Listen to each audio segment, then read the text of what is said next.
Dear Deputy Mayor Gaspar, dear participant from NGOs, government institutions and private sector, I welcome you all wholeheartedly to the second webinar on cycling that our embassy is organizing together with the Dutch Cycling Embassy. It is again a pleasure for me to make some introductory remarks. This time, the focus will be on so-called Bikenomics, or what I would call the business case for investing in cycling. Why would one invest in cycling as a private person or a public entity, a neighborhood, a municipality, a country? In the Netherlands, many are convinced it's necessary. Yesterday, I read an article in one of the main papers of the Netherlands about the municipality of The Hague, the seat of our government. The Hague is investing in extra parking space for bicycles, in special schemes for kids who cannot afford to buy brand new bicycles, in lessons to learn how to ride a bike, especially for migrant families, and in adjustment of public spaces that citizens identified as being too dangerous for bicycles. Why this investment? Because the city is confronted with traffic jams and foresees a growth in the use and the number of cars if nothing is done. The municipality wants people to change their behavior and create conditions to make the use of bicycles more attractive. And that is not a strange thing in the Netherlands, because we already use our bikes widely, not only for leisure, but for so many things. Let me tell you what a normal working day for me, living in Amsterdam, but working in The Hague, would look like if I would live there, because now I'm in Portugal. A routine that I exercised for many years. Every morning I would bicycle to the central station, a 10 minutes bike ride. It cost nothing. I had some exercise and fresh air. There, I have to admit, it would take me another 5 minutes to find a place to safely park my bicycle. But I could have used what we call the stalling, a parking space for bicycles where you can pay either monthly or on a daily basis. Then I take the train, and fortunately our ministry is located next to the bikes in the train, so they can bike to their destination after arrival. If I would have to go to a meeting outside of the ministry, say to Parliament or another ministry, I would grab what we call a duty bicycle. From the approximately 50 bicycles our ministry makes available for use of all staff members. Again, I wouldn't lose time or money parking a car, or have to check the schedule for the public transport, or spend money on an expensive cab. I would have some exercise and feel energized when I arrive at my appointment. Coming back in the evening, I would reclaim my bike and go to the supermarket, do my groceries. And there are many bikes outside because many people do their groceries by bike. And if I go in the evening to the theater or cinema, I go by bike. What if all these people that are using the bikes would bring their cars? How much space would that take? How much money would be spent on oil, gas, electricity? How much pollution? During the weekends, I might take my sports bike. A lot of people in the Netherlands have a sports bike next to what they call their city bike, and I would enjoy the countryside. And as I said, I am not an exception, not at all.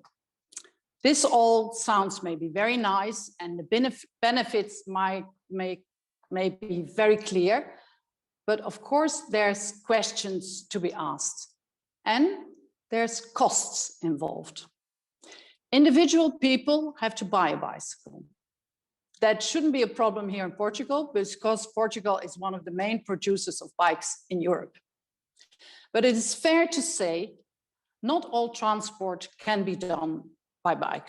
So there needs to be an alternative as well. Good public transport, schemes to share cars, or facilities for individually owned cars.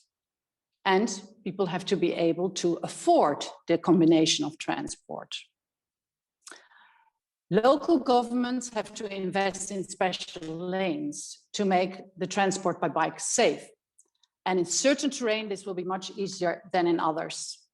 People may have to rely on electric bikes to deal with hilly terrain, and specific infrastructure should be built for that.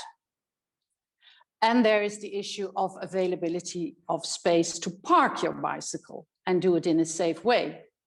Bicycles may take less space than cars, but it's still an important issue, especially if your sidewalks are small or your houses don't have enough space to stall your bicycle inside. In the Netherlands, in certain areas, this is certainly an issue, and I can imagine that it's an issue here in Portugal as well.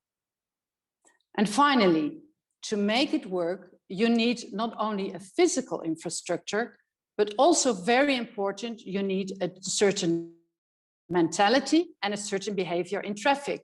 So you need to educate people to adjust their driving skills, and not only the cyclists, but very much the car users as well. And you may even have to adjust certain laws dealing with traffic regulations.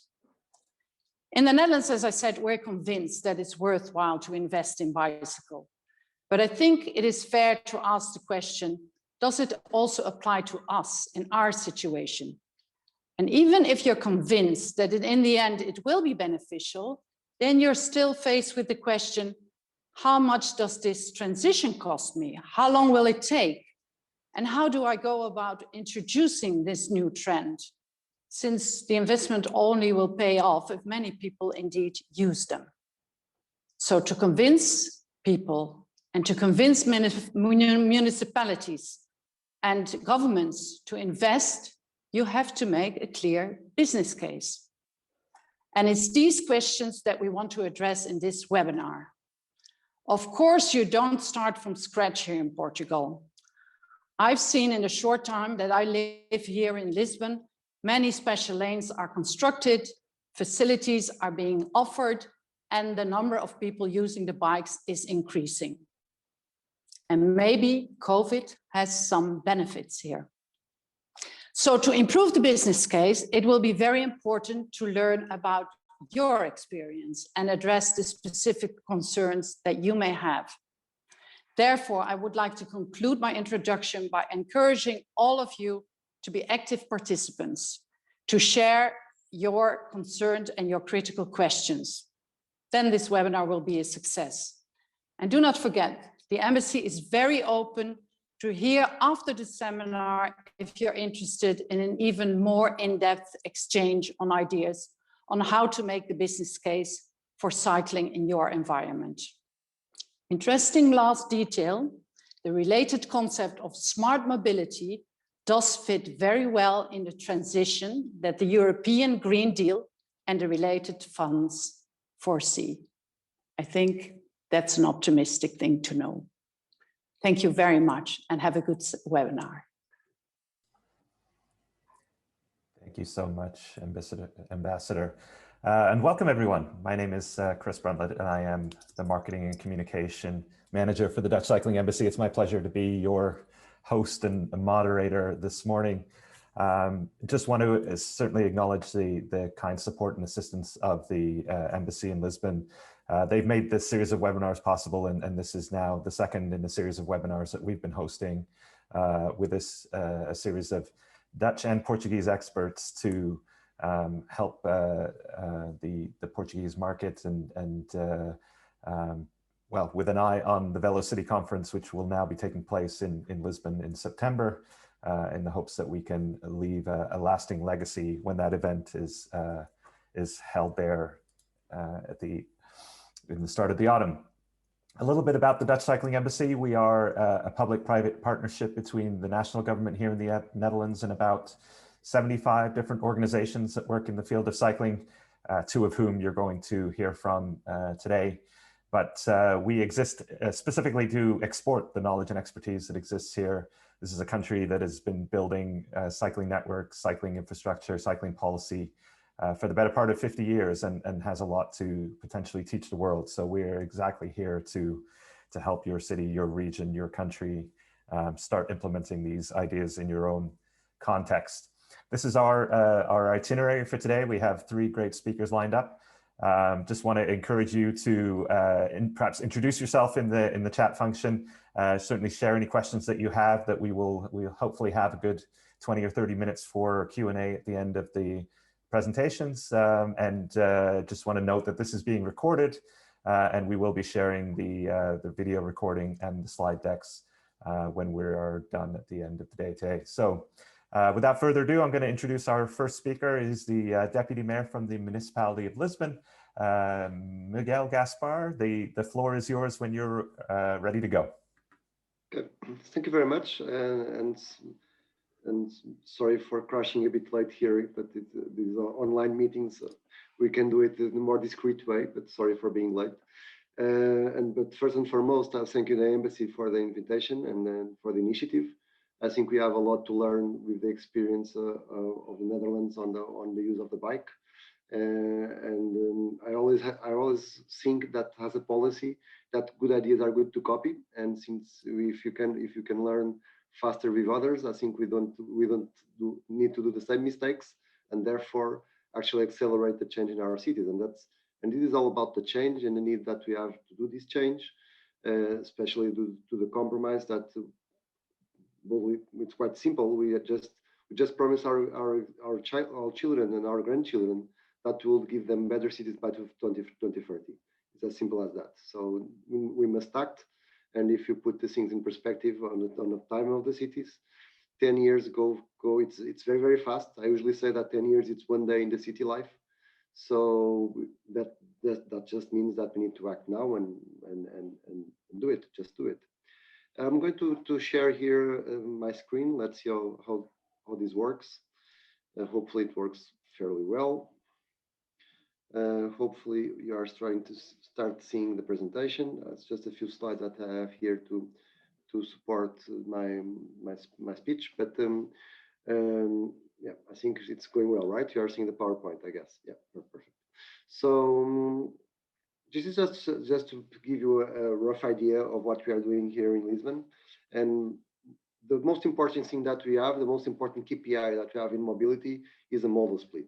When we see where we are today and where we want to be in the future, we know that we must move from the 46% of trips that we have by car inside the city, 54% if you look to the trend that we have from the trips that include the metropolitan area. We see that in the past 30 years, the car has been just winning this race. So more and more people use the car. So we knew that we had to change this.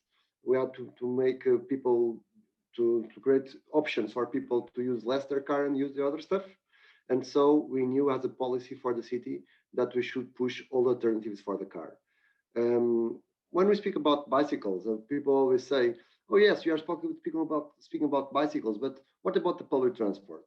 Well, that's exactly that. So our biggest policy, that vertical policy that we have for mobility, is actually the investment in public transport. And we are put our actions where our words are, because if you look what's happening in Carris, today we have 25% more services, more lines, more frequency, more trips that were being done, more kilometers in the end, that were being done on 2017. So we had a huge increase on the network of Carris. We are renewing the fleet. We are contracting almost 800 drivers to have more frequent services. You can see the investment on the subway. You can see starting to see the investment on trains. And more important, we changed the monthly pass that we had 1,500 fares to only 2 fares.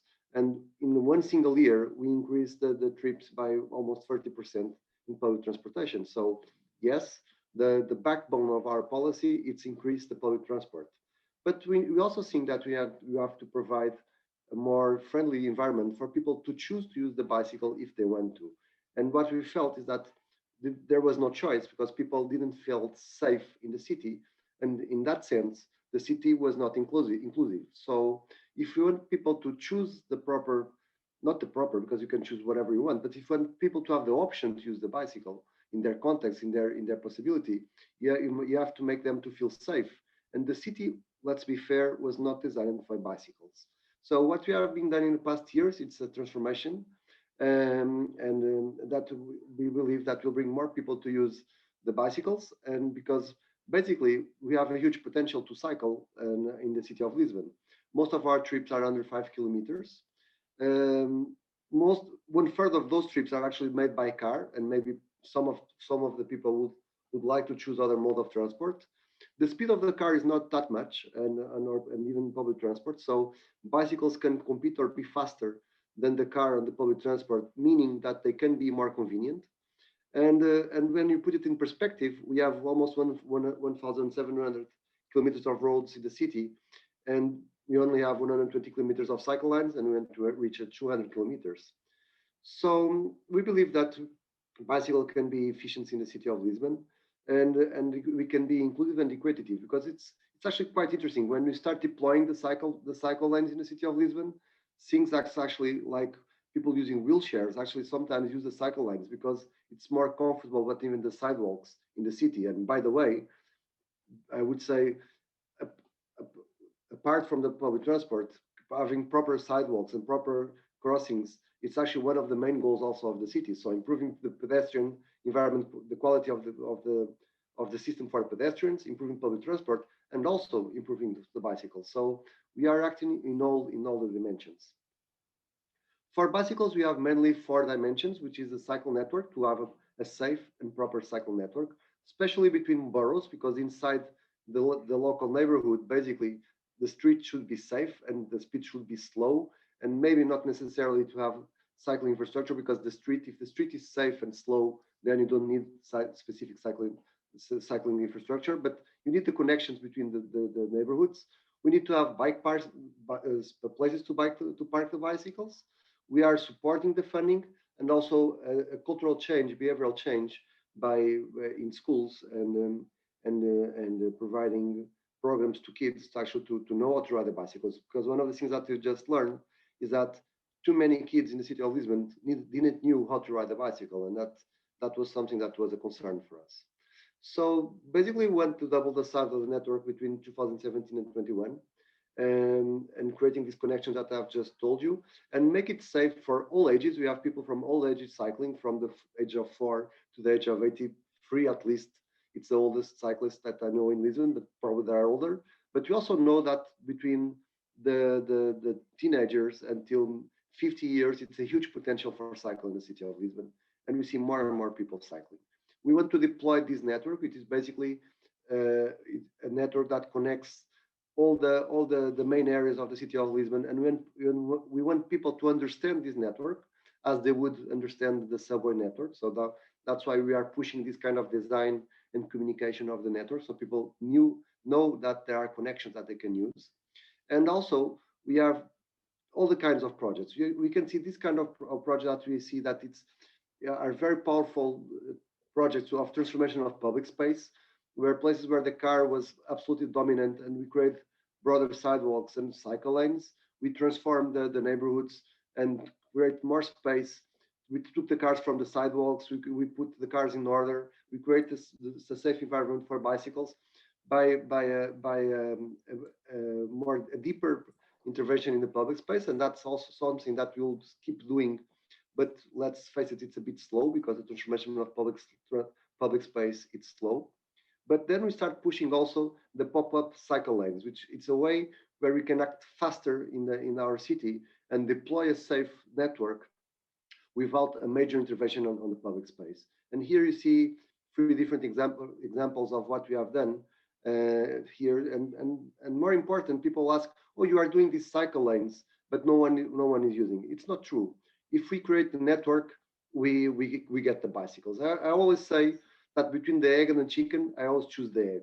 We need to have the infrastructure ready for people to feel safe and start using the network. And one thing that it's very important, for instance, if we see the number of women that it's cycling in the city of Lisbon, it's growing a lot.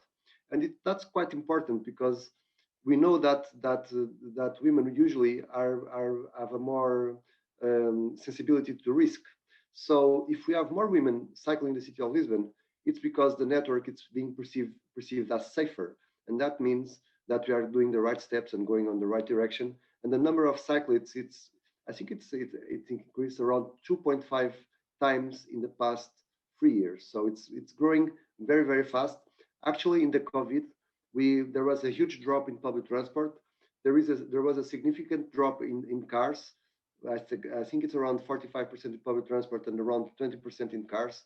And bicycles are the only transport mode that has been growing even inside the COVID times. So people are looking for different ways to use the city. Probably many of them are at home and they need a way to clear their minds when they leave their house. So this demand for bicycles is increasing. I know that I'm reaching my time, so I'll speed up.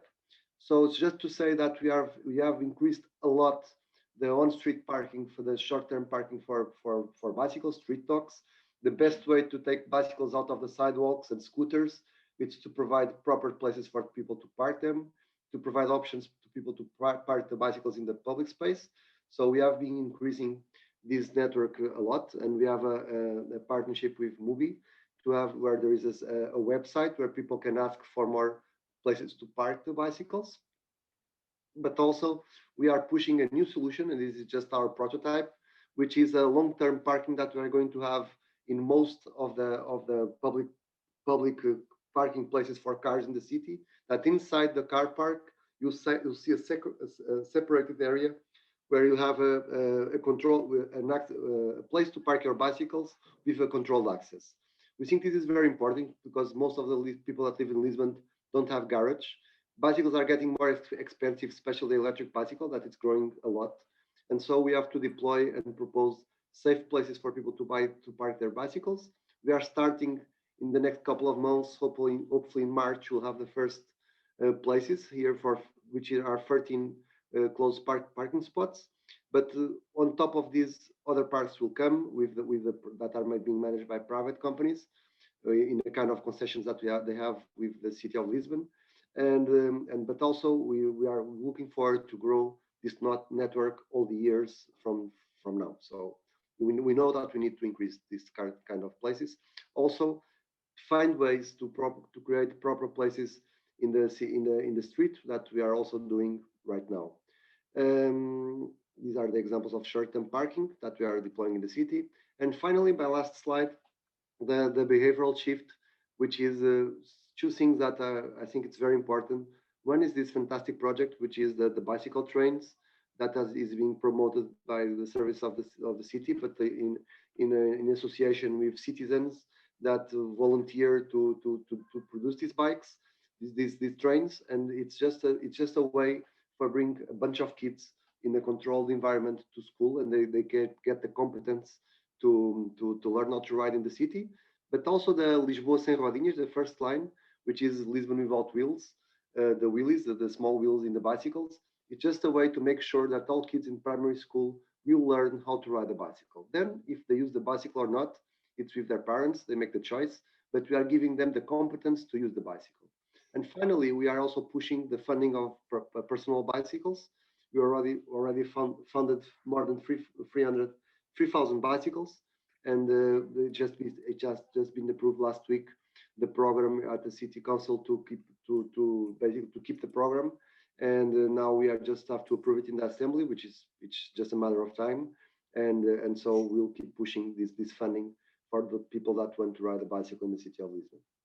So sorry for being a bit longer in my presentation, but yeah, I think this gives you the overall context of what we are doing here in the city of Lisbon. Thank you so much, Miguel. And yeah, well, without further ado, I'll introduce our next speaker, Ruben Lundersloot from the Lundersloot Group. Ruben, the floor is all yours.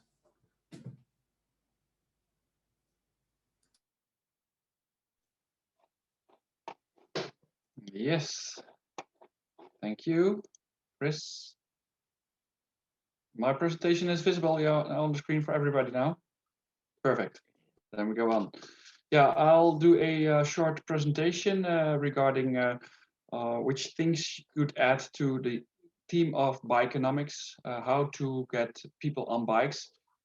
You'll need some more than infrastructure. That's what I'm gonna tell you the next, let's say, 10 minutes about it. I do a short introduction. I say something about the process, the communication and promotion the mindset, and then I'll skip to the conclusions. First, you may like to know who I am. Well, my name is Ruben Loendersloot. I was educated as a mobility planner. Nowadays, I'm running my own company, but I'm also cycling a lot. As you see down there, I'm still driving car because car driving is no problem. I also like motorcycling, but everything in the city where I live, I do by bike. Also bringing the kids to school when they're not cycling themselves. So that's me, and I'm the chairman of the Dutch Cycling Embassy and also the chairman in the Dutch Bicycle Center. That's shortly about me. Now to cycling, because that's more important. But first, I start my presentation, of course, with a warning. I would like to inspire you and to give you some ideas, but it's always good to know, and that's why I say it, Portugal is not the Netherlands. So dreaming of having this same infrastructure or the same mindset, well, it's good to keep it in mind. The Netherlands is another country, but I think a lot of inspiration can be used as well in Portugal. And then about the Netherlands, everybody thinks it's a cycling country where people maybe have windmills. Well, the interesting thing is that we are one of the most congested countries in the world. We are the second place, just after Belgium. So apparently we're not only cycling, we're also driving cars a lot. And that's interesting because everybody thinks we're only cycling. No, we have a mobility system with a lot of cars, a lot of bikes and buses, of course. Don't we cycle then anymore in the Netherlands? Well, to be honest, be happy. Yes, we're still cycling. We're cycling the most of every country in the world. Interesting is that we just quite mobile people. We like to go everywhere on every moment of the day. And the interesting thing for this seminar is then that we as Dutch, we are cyclists and car drivers almost on every day. So it means that the car driver also understands the needs and the position of the cyclists. And the Cycle Nation Portugal, I already saw that Bernardo is also in the audience today, and he wrote a few years ago in a very interesting article about Cycle Nation Portugal. The interesting thing is that Portugal used to be a real big cycle nation. So it's somewhere in the blood, in the mind, in the heads of people. And I think it can come back, especially with the good plans, as we saw from Deputy Mayor Gaspar. He told us about what is going on. So I think that if governments make this step, and I will tell you after this how we can help with that, that governments, if they do the first step and they take up the citizens, maybe Bernardo will get right and Portugal will get back to a cycle nation as it was, let's say 50 years ago. But then we first need to start with the question. We're talking about cycling all the time, but is it really about cycling? Well, I'm doubting. Cycling is really nice to have in your city, but the best thing is to have a livable city, quality of life, to meet people, to be happy, to have a good economic situation, and the bike can play a role in it. Don't think that the bike is the solution for everything at once, but the bike can make your city livable. And I think the livable city is the best starting point to have a very brief and very gentle introduction of the bike in your city, instead of pushing the bike into your city, and maybe some people won't get happy with it. And I also found out the last years working around in other cities, and of course in the Netherlands, that if you try to do it at your own, as well on a political level, as a bike planner level, or as a team manager level, it's difficult to get it fixed. So my recommendation is really, don't try to do it alone. Don't try to do it only from the mobility point of view. Try to involve health organizations, transporteers, the retail, I will show you something about it, schools, ambassadors, people who are really fond of cycling. You see in the middle here a guy standing, he's a famous DJ and he's cycling. That's a perfect ambassador. And of course, finally, you need the lawyers, the juridical people who also make it that cycles fit into your city. The interesting developments, which I think can play a big role also in Portugal, is the fact that a lot of parcel delivery companies are already searching for new solutions in cities. So searching, of course, for electric cars, but also using electric bikes. As you see down there, you can do a lot with electric bikes, and cities, especially with old city centers with narrow streets, they tend to ask more and more for different solutions for the logistics, the last mile, which is not always the car, but can be the bike. And also interesting, one of the cities from Portugal, Almada, was taking part in the Resolve project. The Resolve project was searching on how people could come to city centers, to shopping areas. And the interesting thing is that you see that most of the time that people are going on a trip is because, of course, before COVID and hopefully after COVID, was because they went for leisure time, for shopping. So Resolve pointed out that there is a possibility to improve the use of bike also in this sort of trips. So what do you need in the city to get this arranged? Of course, there's a lot of ambition.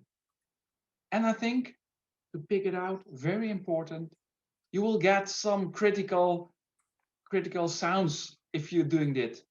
And my opinion is, and for me it was difficult as well, that some people are very critical of what you are doing, planning on bikes, planning this kind of things, but take them with you, take the criticals with you, ask them, invite them, and speak with them instead of acting against them, because maybe finally they can help you.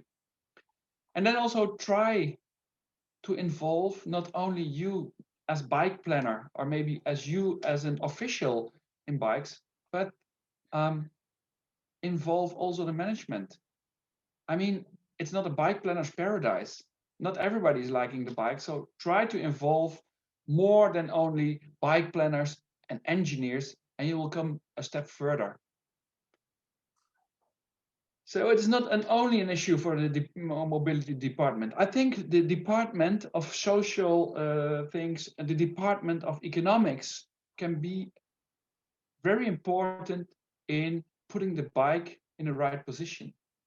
It's very important to have this mixture, because mobility is only one part in what you're doing. And you need ambition.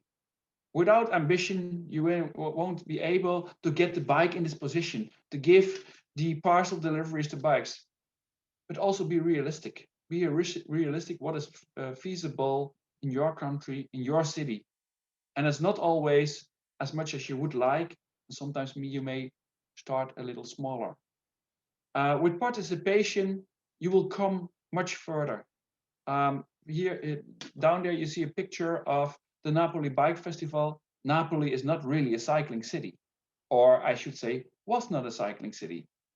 But Napoli had a group of people who were totally into bikes, and they put up a real nice festival. This festival did a sort of automatically marketing for cycling. So the cycling part in Napoli is growing. And it's also good to know that there's more than only cycling. More than only cycling. I mean, cycling is one modality, and you can maybe sometimes use it together with public transport, make nice hubs. And if you want to have a nice cycling city or a nice cycling area, then do it also in a reasonable way. So if you want to grow in terms of cycling, then compare with the comparable.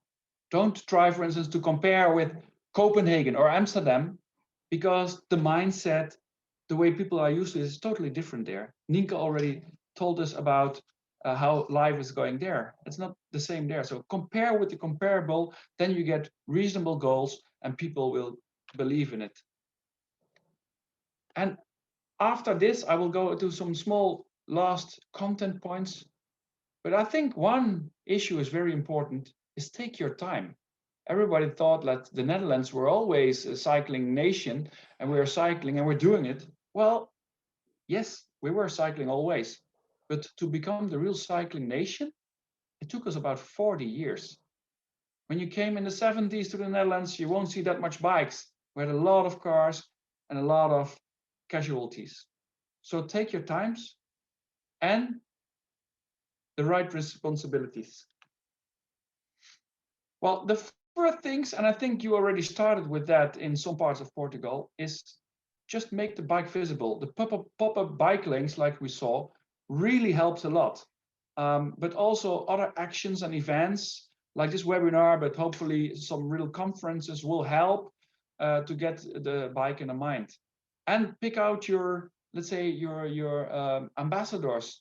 And the picture above, you'll see the lady from Berlin. She's a bicycle artist, and she put Berlin cycling on the map. So the actions are important, and the involvement from local people is important. Coming back to one of my first slides, and this is almost the last one. The question you should ask yourself every time is, would you like to change something for the cycle, make some space, and that's it? Or would you like to have an attractive city? So is it about road redesign or about city redesign? That's a question which I give to you. So what you need, I think, from my point of view, to get the bike on a good position, of course, you may need some infrastructure, but today we're talking about, let's say, more the bikenomic part of it, and also the logistic part. I think finally, of course, you need a clear strategy. And you need also real decisions. And I put real decisions because quite often decisions are made that look like you're doing something for greener mobility in your city, but finally it's not a real decision. They had to be brave. Brave, for instance, they did in Paris. They closed the big roads, the artery roads, which were just running along the Seine River. And they made a bicycle pedestrian area from it. That's a real decision, a tough one, but be brave. And of course, you need some facts and figures for this. But I always say facts and figures are not the only thing to help you. Emotion is very important. And emotion, you can arrange it by local involvement and starting pilots, like you see on the picture right below. Just 1 week in the city of Nijmegen in the Netherlands, 1 week we started with 0 emission. And we found out it's very tough and very difficult. But this 1 week pilot started the mindset change by people. To conclude, I will say the thing you always see the first when you do something on cycling is focus on hardware. The software and orgware are very important to add on that. To be in time, I will skip some of these slides to show you some of the mindsets. The mindsets may help you when terraces may be opening, hopefully soon again, or this summer.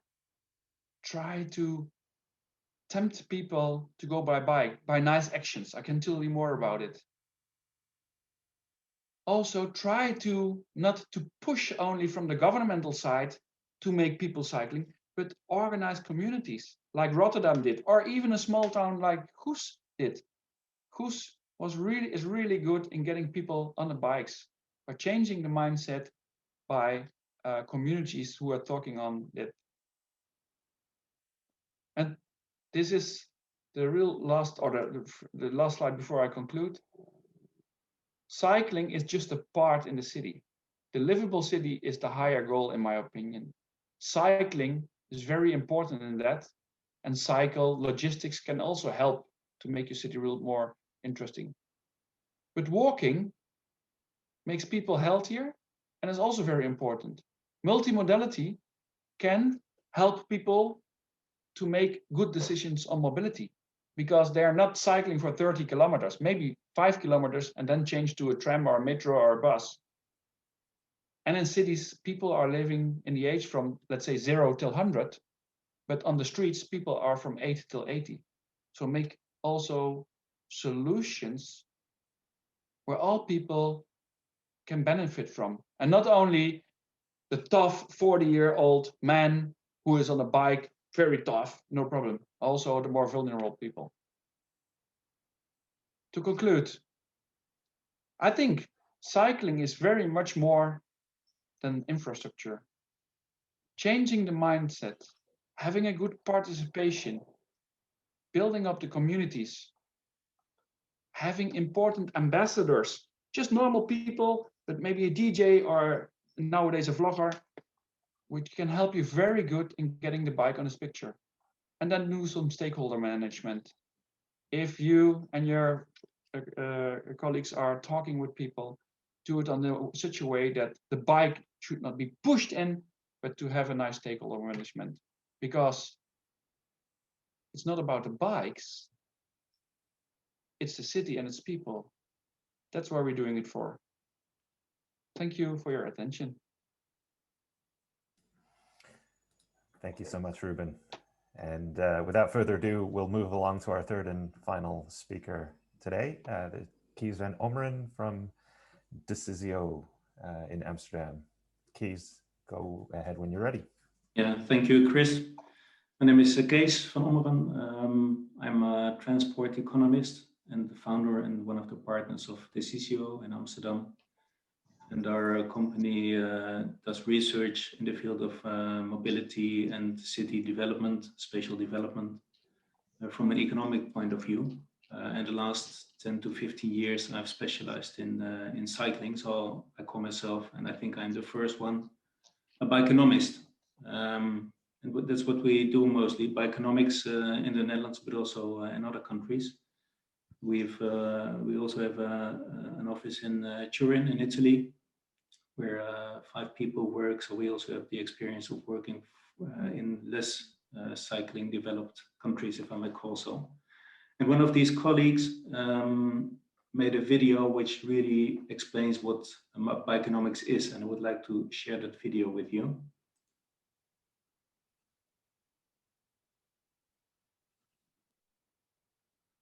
I hope you can see it.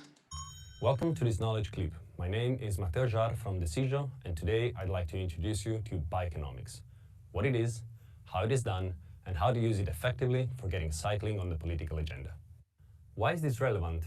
Well, cycling and walking bring about positive and future-proof changes by keeping cities attractive and accessible, and contributing to challenges such as sustainability, clean air, and health.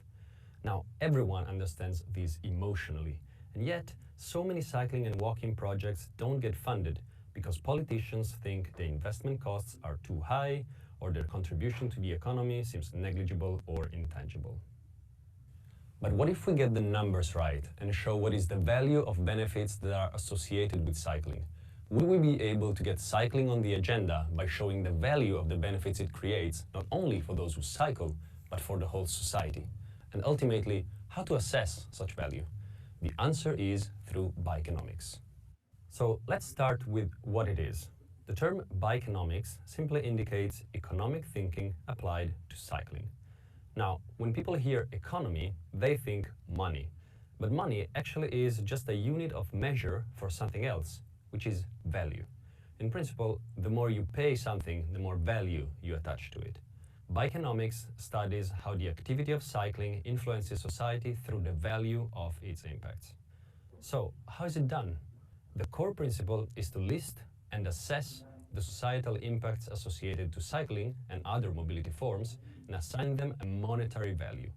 By doing so, different impacts can be compared with one single unit of measure, money, or even better, value.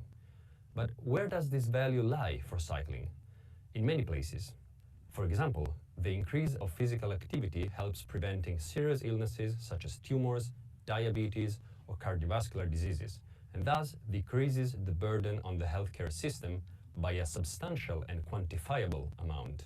Not only that, physical activity increases work productivity as well, and employers can account for that and incentivize bike-to-work schemes as a company productivity policy.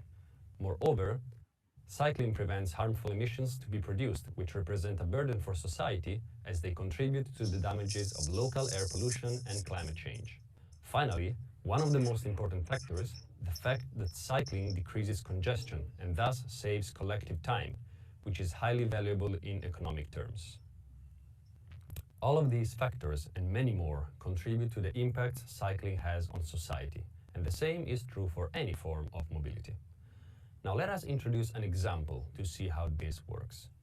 Rotterdam is the second largest city in the Netherlands with about 650,000 citizens, and its steady growth challenges policymakers to come up with smart solutions for mobility.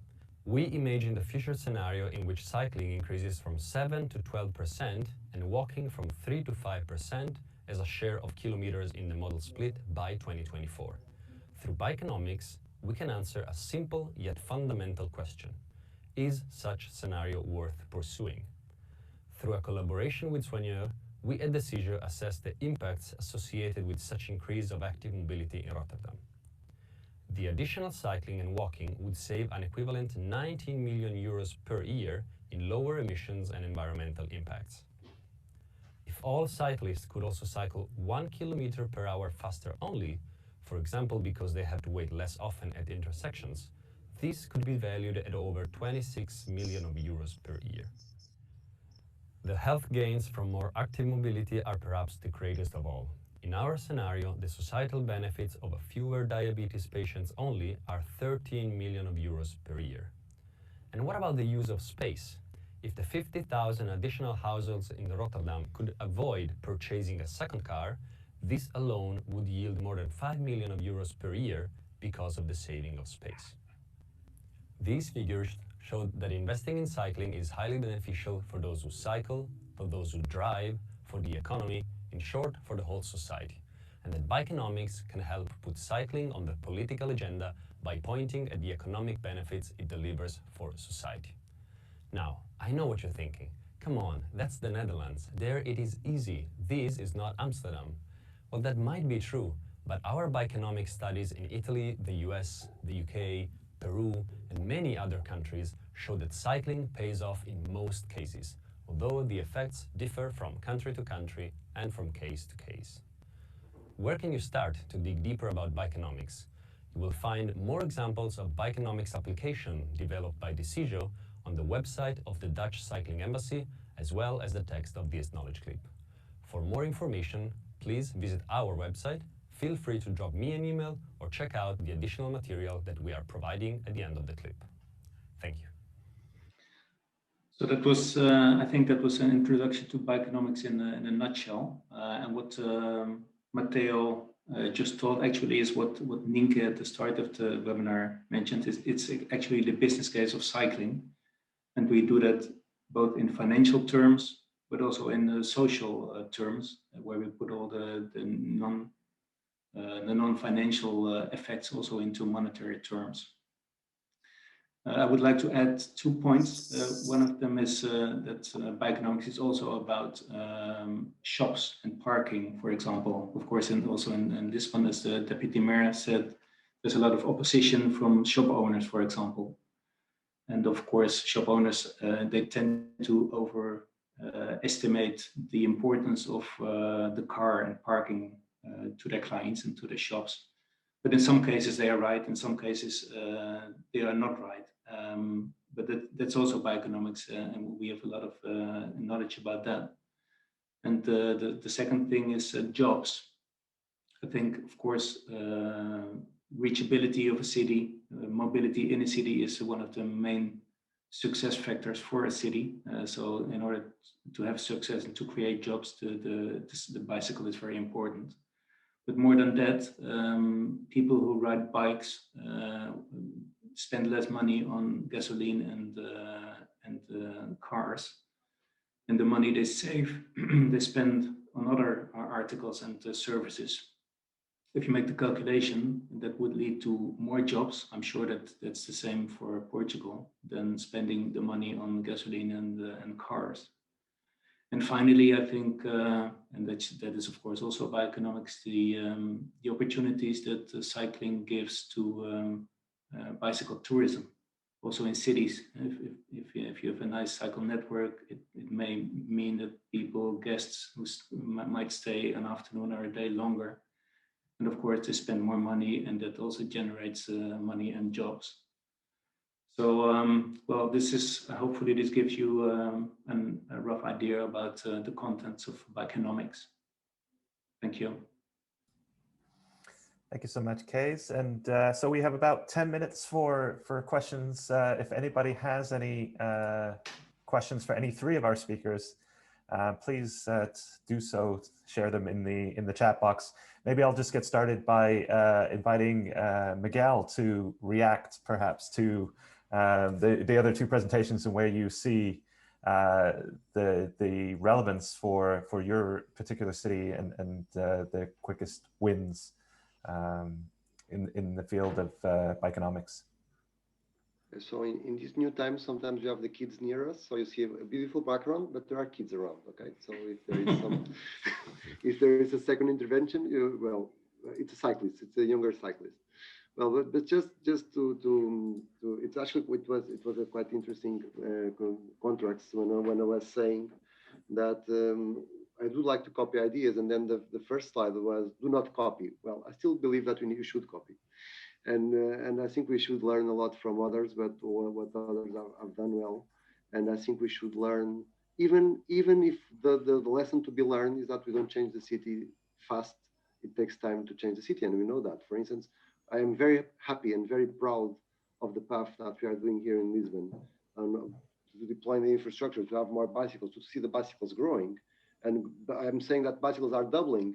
Yes, it's true, but we are coming from a 0% model split to somehow 2-3%, and I would wish very much to have 10% of model split for bicycles. So we know that it's baby steps. We know that, but it's actually, and I also agree with the rest. So it's not just about taking space to some people and giving space to others, building the cycle lanes.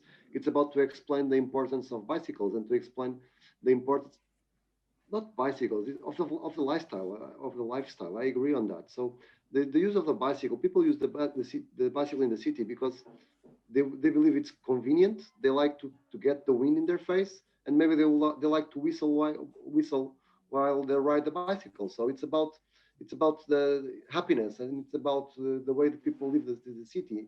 And for instance, I've started using a cargo bike to take the kids to school. And it was just an opportunity to be with the kids with that period of time instead of being inside the car and doing other stuff. So I strongly agree with this part. Yes, there is a transformation of the public space that we need to be bold to do. Sometimes it's not about the street, it's about the plaza, it's about the garden. I also agree with that.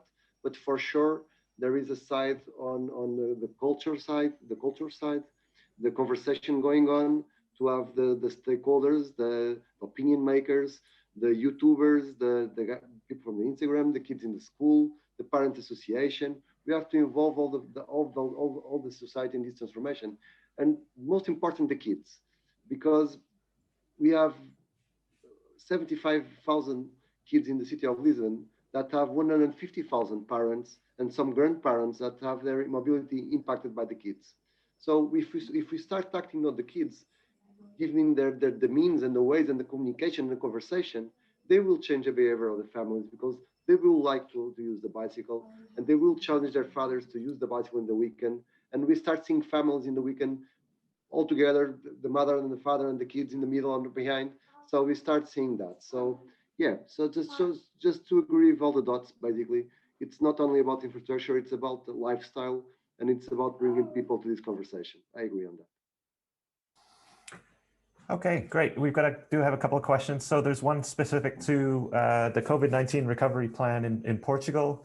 Apparently the plan is currently in public consultation, but has no specific measures for funding for the promotion of cycling, even though the Portuguese government has approved a comprehensive cycling strategy in 2019. So Kees and Ruben, do you have any suggestions about how we can show the Portuguese government that this recovery plan could consider specific funding for the promotion of cycling? Yes, if I may, absolutely. Actually, we made specific projects on that for Italy, which is called Coviva. What we did there is make an analysis of how the government could use the COVID crisis to promote cycling and walking. And actually we made a social cost benefit analysis, and we showed that if the government doesn't do anything after COVID, of course, public transport will remain less popular. There's not more space. So if everybody goes by car to the cities, then it will be a catastrophe. So actually, there's no option then to stimulate cycling and walking. And of course, the combination train and bike is very interesting, I think. So I think it's yes. I'm very happy to share it. It's in English as well, so hopefully somebody can use that in Portugal as well. I think we can send in an email later to the participant documents. Yeah, that's a great idea. I'll include that with the video recording and the slideshow is a link to that cost-benefit analysis, because I think it's very intriguing reading. Ruben, did you have anything perhaps to add to that, or any suggestions? Well, I was also indeed pointing out the Covivere. It's just working really well, and we have some really good ideas already worked out in Germany, where also some more space is made for cyclists, and it's also going to be a continuous process. So you see that Germany and Ireland, for instance, they already spent or made a lot of money for the post-COVID COVID period to get the bike, or to keep the bike in this steady position, in a steady growing position. So we will have the experiences in Germany and in Ireland.